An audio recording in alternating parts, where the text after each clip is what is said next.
Hello and welcome to another episode of Virtual Legality. I'm your host, Richard Hoeg, managing member of the Hoeg Law business law firm of Northville, Michigan.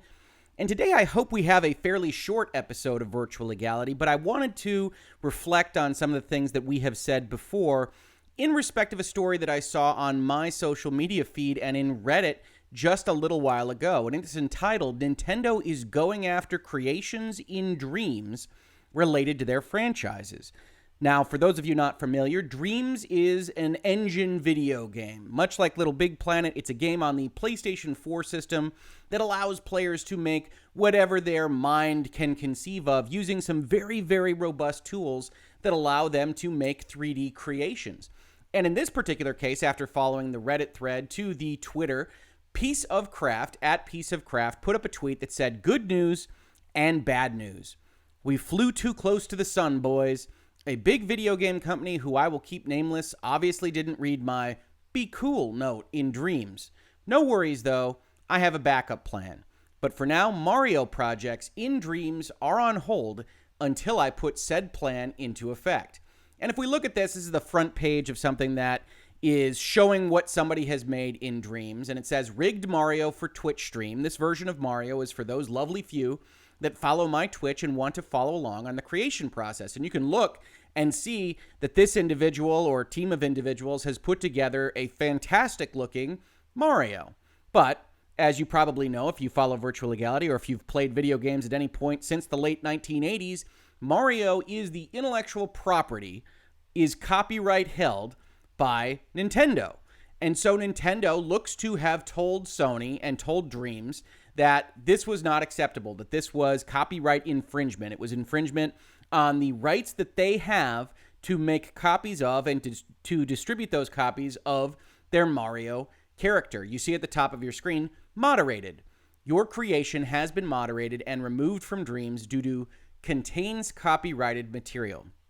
Now, much like almost any license that you could possibly look at in especially the United States, part of the Dreams license is saying when you make something, you are agreeing that you are not infringing on someone else's copyright. It actually frames it by saying you own what you are putting up and you're not using somebody else's intellectual property. Now, if you've also been in Dreams, you know this is by far not the only instance of somebody infringing on someone else's copyright. As a matter of fact, it was in early access when I actually put together a video called Copyright and Dreams. This is from January of last year.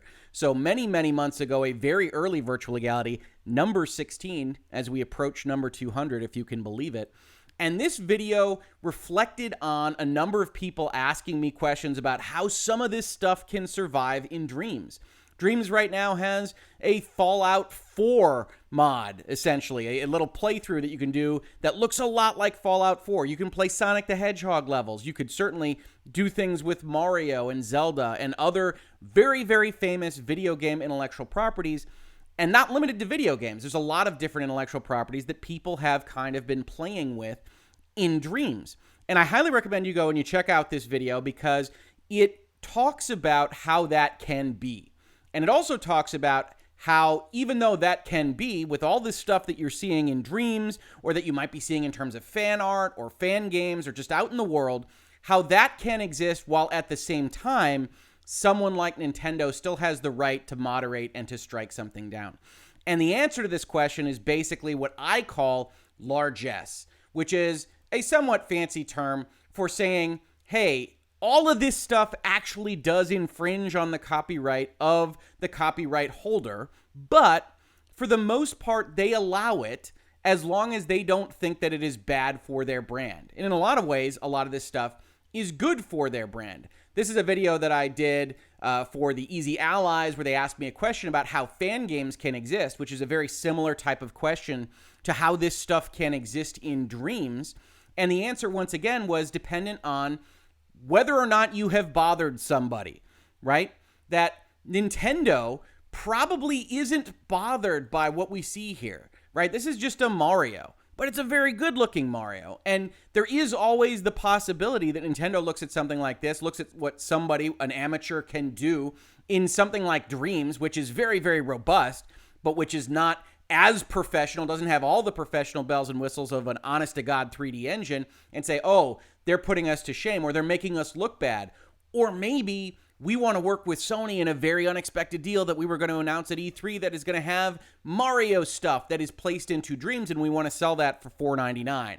And so there's always this open question of why somebody would strike something like this down, but there isn't really a legal question of whether or not they have the right. If we actually go and we look at the Copyright Act in the United States, and the copyrights of various jurisdictions and especially international locales aren't going to match up with this exactly, but I'm a United States lawyer and I can talk about what it is right here, and that's probably going to get us 90% of the way towards understanding copyright in most other jurisdictions, that you get these bundle of rights. If you have created something like Mario, if you're Nintendo, you have the exclusive right to reproduce Marios. You have the exclusive right to prepare derivative works, which is fancy legal language for to make other things based off of Marios, to distribute those things to the public, to perform them publicly, to stream them, to display the copyrighted work publicly, and to perform them publicly in terms of digital audio transmission, in particular for things like Mario music and Mario sound effects. And you've probably been in Dreams, and if you have, you've seen that there are Mario sounds all over the place. There's World 1-1, there's Mario music, there's all sorts of stuff that infringes on Nintendo's rights. But one, Nintendo isn't obligated to be fully aware of any and all infringement and to act immediately.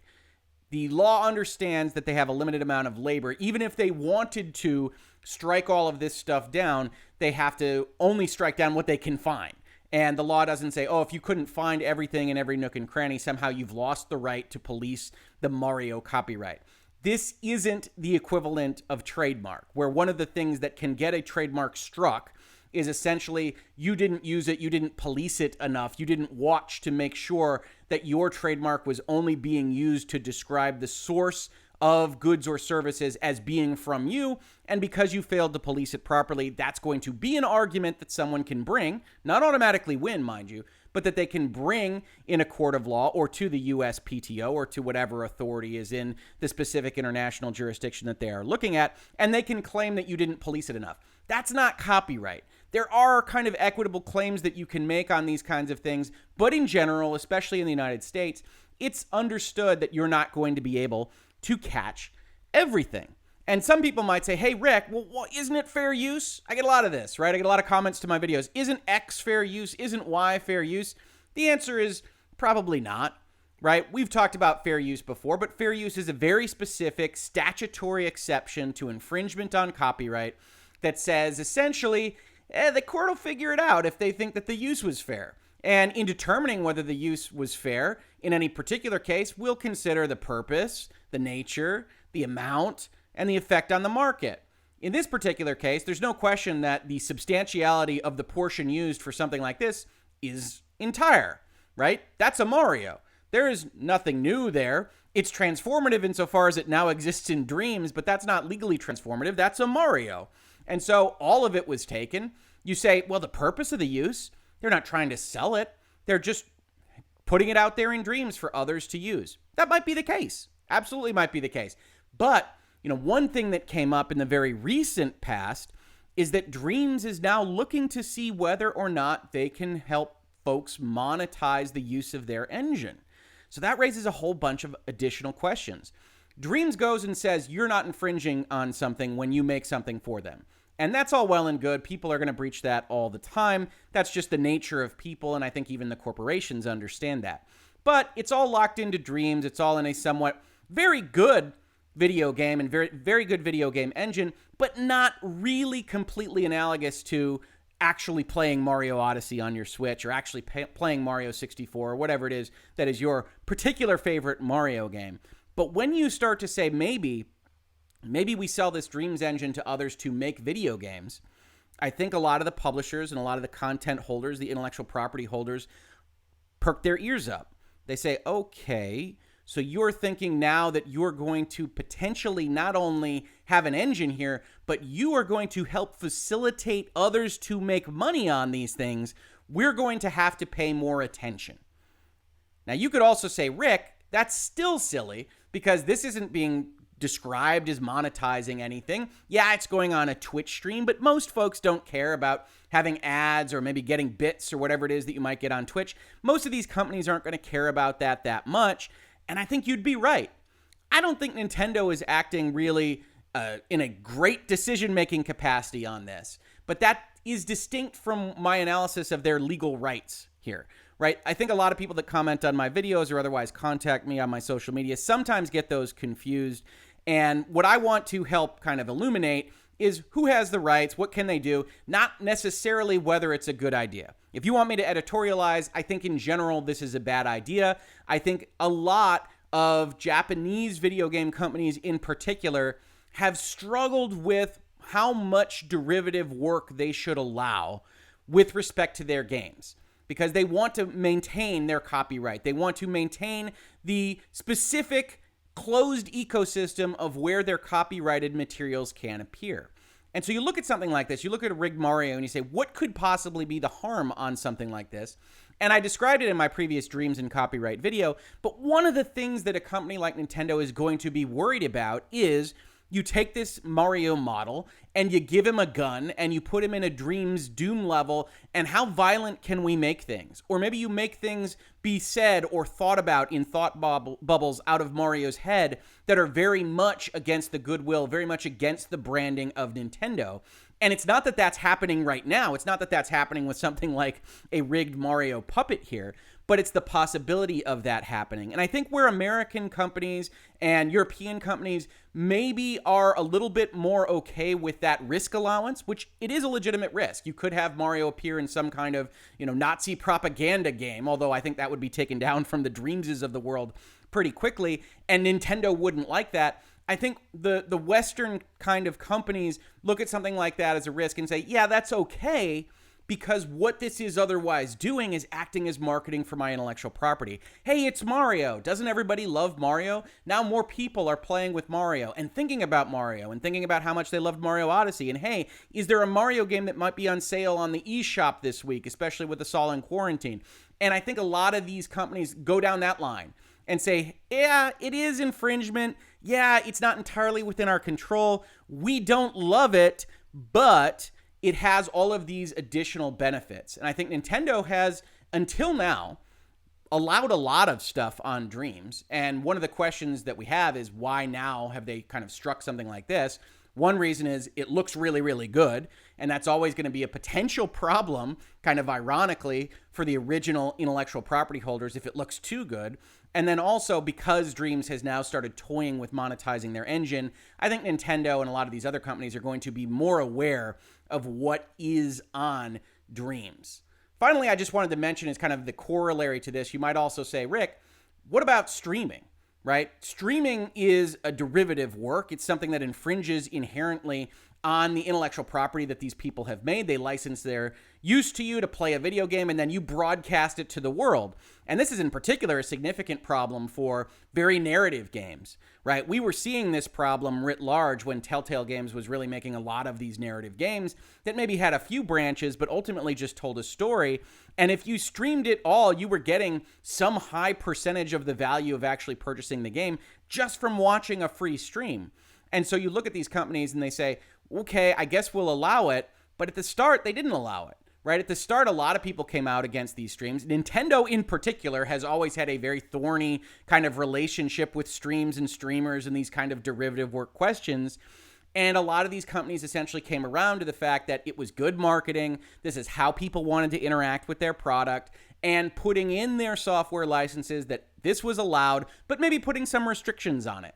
And so it wouldn't surprise me if Nintendo started to say, okay, if this is going to keep happening in something like Dreams, maybe we need to figure out a more direct kind of licensing approach discussion with the Media Molecule people, Sony, Dreams, whoever it might be. Maybe we even do sell a package that says, this is Mario, this is what you can use. But them coming after this is not that much of a surprise given what we know about their previous interactions with things like streams, with things that are potentially derivative works that do infringe on their copyright that a lot of other companies allow primarily out of their largesse, that they allow it because they think it's good for them, and if it ever becomes bad for them, that's when they kind of dropped the hammer. This video that I did, Virtual Legality number 177, was actually about this gentleman who apparently started making ad hominem attacks on Electronic Arts employees, making a big stink out of everything, and Electronic Arts responded by copyright striking all of his videos on Twitch and all of them on YouTube where he was playing, I believe it was FIFA. And a lot of people came to me and asked, is that okay? I mean, everybody streams FIFA and they open packs and that's useful for Electronic Arts.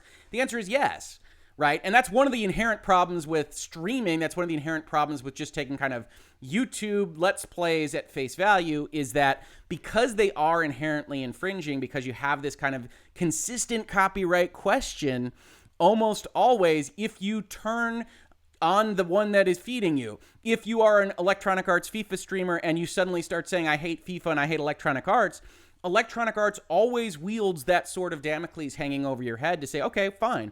Well, then this is all copyright infringing and you've lost your YouTube channel.